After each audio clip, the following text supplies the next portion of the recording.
ಬಿಕ್ಲು ಶಿವ ಕೊಲೆ ಕೇಸ್ಗೆ ಸಂಬಂಧಪಟ್ಟಂತೆ ಬೈರತಿ ಬಸವರಾಜ್ಗೆ ಸಂಕಷ್ಟ ಎದುರಾಗಿದೆ. ಮತ್ತೆ ಹೈಕೋರ್ಟ್ನಲ್ಲಿ ಮಾಜಿ ಸಚಿವರ ನಿರೀಕ್ಷಣಾ ಜಾಮೀನು ವಜಾವಾಗಿದ್ದು, ವಜಾ ಬೆನ್ನಲ್ಲೇ ಅಜ್ಞಾತ ಸ್ಥಳದಲ್ಲಿ ಶಾಸಕ ಬೈರತಿ ಬಸವರಾಜ್ ಬಂಧನದ ಭೀತಿಯಿಂದ ಹಾಗಾದ್ರೆ ಬಿಜೆಪಿ ಶಾಸಕ ತಲೆಮರೆಸಿಕೊಂಡ್ರ? ಬೈರತಿಯ ನಿವಾಸದಲ್ಲೂ ಕೂಡ ಮಾಜಿ ಸಚಿವನ ಪತ್ತೆ ಇಲ್ಲ. ಶಾಸಕ ಬೈರತಿ ಬಸವರಾಜ್ ಮುಂದಿನ ನಡೆ ನಿಗೂಢವಾಗಿದ್ದು, ಯಾವುದೇ ಕ್ಷಣದಲ್ಲಿ ಬೈರತಿ ಬಸವರಾಜ್ ಬಂಧನವಾಗುವ ಸಾಧ್ಯತೆ ಇದೆ. ಒಟ್ಟಾರೆಯಾಗಿ ಬೆಂಗಳೂರಿನ ಕೆಆರ್ಪುರದ ಬಿಜೆಪಿ ಶಾಸಕ ಮಾಜಿ ಸಚಿವ ಬೈರತಿ ಬಸವರಾಜ್ಗೆ ಬಂಧನ ಭೀತಿ ಎದುರಾಗಿದ್ದು, ರೌಡಿ ಶೀಟರ್ ಬಿಕ್ಲು ಶಿವ ಕೇಸಲ್ಲಿ ಹೈಕೋರ್ಟ್ ನಿರೀಕ್ಷಣಾ ಜಾಮೀನು ನೀಡಲು ನಿರಾಕರಣೆಯನ್ನ ಮಾಡಿದೆ.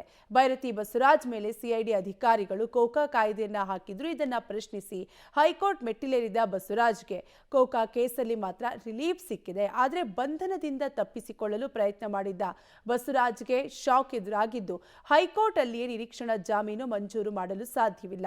ನಿಯಮಾನುಸಾರವಾಗಿ ಕೆಳ ಹಂತದ ನ್ಯಾಯಾಲಯದಲ್ಲಿಯೇ ನಿರೀಕ್ಷಣಾ ಜಾಮೀನು ಪಡೆದುಕೊಳ್ಳಬಹುದು. ನಿರೀಕ್ಷಣಾ ಜಾಮೀನು ತೀರ್ಮಾನ ಮಾಡೋದು ಕೆಳ ಹಂತದ ನ್ಯಾಯಾಲಯ ಎಂದು ಹೈಕೋರ್ಟ್ ಅಭಿಪ್ರಾಯವನ್ನ ಪಟ್ಟಿದೆ. ಅಲ್ಲದೆ ಜಾಮೀನು ಸಿಗುವ ತನಕ ಮಧ್ಯಂತರ ರಕ್ಷಣೆಗೆ ಮನವಿಯನ್ನು ಹೈಕೋರ್ಟ್ ನಿರಾಕರಣೆ ಮಾಡಿದೆ. ಹಾಗಾಗಿ ಬೈರತಿ ಬಸವರಾಜ್ ಯಾವುದೇ ಕ್ಷಣದಲ್ಲಿ ಅರೆಸ್ಟ್ ಆಗುವ ಸಾಧ್ಯತೆ ಕೂಡ ಹೆಚ್ಚಾಗಿದ್ದು, ಹೀಗಾಗಿ ಬೆಳಗಾವಿ ಅಧಿವೇಶನಕ್ಕೆ ಹೋಗಿರುವ Byrathi Basavaraj phone switch off ಮಾಡಿಕೊಂಡು ಅಜ್ಞಾತರಾಗಿದ್ದಾರೆ.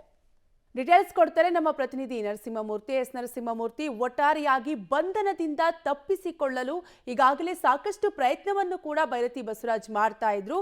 ಬಂಧನ ಭೀತಿಯಿಂದ ತಪ್ಪಿಸಿಕೊಳ್ಳಲು ತಲೆಮರೆಸಿಕೊಂಡ್ರ ಅಂತ ಹಾಗಾದ್ರೆ? ಕಾವ್ಯ, ಇಲ್ಲಿ ಬಿಕ್ಲು ಶಿವನ ಕೊಲೆ ಪ್ರಕರಣ ಸಂಬಂಧ ಮಾಜಿ ಸಚಿವ ಬೈರತಿ ಬಸವರಾಜರನ್ನ ಎಎಫ್ಐ ಆರೋಪಿಯನ್ನಾಗಿ ಮಾಡಲಾಗಿತ್ತು. ಅದಾದ ಬಳಿಕ ಪ್ರಕರಣ ಸಿಐಡಿಗೆ ಕೂಡ ವರ್ಗಾವಣೆಯಾಗಿದೆ. ಮೊದಲು ಹೈಕೋರ್ಟ್ ನಿಂದ ರಕ್ಷಣೆಯನ್ನ ಪಡ್ಕೊಂಡಿದ್ರು, ಅಂದ್ರೆ ಅರೆಸ್ಟ್ ಮಾಡಬಾರ್ದು ಅಂತ ಹೇಳಿ ಮಧ್ಯಂತರ ರಕ್ಷಣೆಯನ್ನ ಪಡ್ಕೊಂಡಿದ್ರು. ಹೀಗಾಗಿ ಆ ಮಧ್ಯಂತರ ರಕ್ಷಣೆಯನ್ನ ನಾವು ಮುಂದುವರಿಸೋದಕ್ಕೆ ಸಾಧ್ಯವಿಲ್ಲ ಅನ್ನೋ ಮಟ್ಟಿಗೆ ಹೈಕೋರ್ಟ್ ಅಭಿಪ್ರಾಯವನ್ನ ಪಟ್ಟಿದೆ. ಮತ್ತೆ ಬೇಲ್ ಅರ್ಜಿ ಏನಿತ್ತು ಅದನ್ನ ನೀವು ಕನ್ಸರ್ನ್ಡ್ ಕೆಳ ಹಂತದ ನ್ಯಾಯಾಲಯ ಇದೆ, ಜುರಿಡಿಕ್ಷನ್ ವ್ಯಾಪ್ತಿಯಲ್ಲಿ ಇರ್ತಕ್ಕಂಥ ಕೋರ್ಟ್ ನಲ್ಲಿ ಹೋಗಿ ಅಪ್ಲಿಕೇಶನ್ ಅನ್ನ ಹಾಕೊಳ್ಳಿ ಅನ್ನೋ ಮಟ್ಟಿಗೆ ಸೂಚನೆಯನ್ನ ಕೊಟ್ಟಿದೆ. ಹೀಗಾಗಿ ಇದೀಗ ಸಿಐಡಿ ಅಧಿಕಾರಿಗಳು ಕೂಡ ಹುಡುಕಾಟವನ್ನ ನಡೆಸುವ ಕೆಲಸವನ್ನ ಮಾಡ್ತಿದ್ದಾರೆ. ಹೀಗಾಗಿ ಬಂಧನ ಭೀತಿಯಲ್ಲಿರುವ ಮಾಜಿ ಸಚಿವ ಬೈರತಿ ಬಸವರಾಜ್ ತಲೆಮರೆಸಿಕೊಂಡಿದ್ದಾರೆ ಅನ್ನೋ ಮಾಹಿತಿಗಳು ಲಭ್ಯವಾಗ್ತಿದೆ. ಇದೀಗ ಅವರ ಮುಂದೆ ಇರುವಂತಹ ಆಪ್ಷನ್ ಈಗಾಗಲೇ ಜನಪ್ರತಿನಿಧಿಗಳ ನ್ಯಾಯಾಲಯಕ್ಕೆ ಬೇಲ್ಗಾಗಿ ಅರ್ಜಿಯನ್ನ ಸಲ್ಲಿಕೆ ಮಾಡ್ಕೊಂಡಿದ್ದಾರೆ. ಇದೀಗ ಸುಪ್ರೀಂ ಕೋರ್ಟ್ಗೆ ಕದ ತಟ್ಟುವ ಬಗ್ಗೆಯೂ ಕೂಡ ಒಂದಷ್ಟು ವಕೀಲರ ಜೊತೆ ಮಾತುಕತೆಯನ್ನ ನಡೆಸ್ತಿದ್ದಾರೆ ಅನ್ನೋ ಮಾಹಿತಿಗಳು ಕೂಡ ಲಭ್ಯವಾಗ್ತಿದೆ. ಅಲ್ಲಿಗೆ ಸಿಐಡಿ ಅಧಿಕಾರಿಗಳು ಹುಡುಕಾಟವನ್ನ ನಡೆಸ್ತಿದ್ದಾರೆ.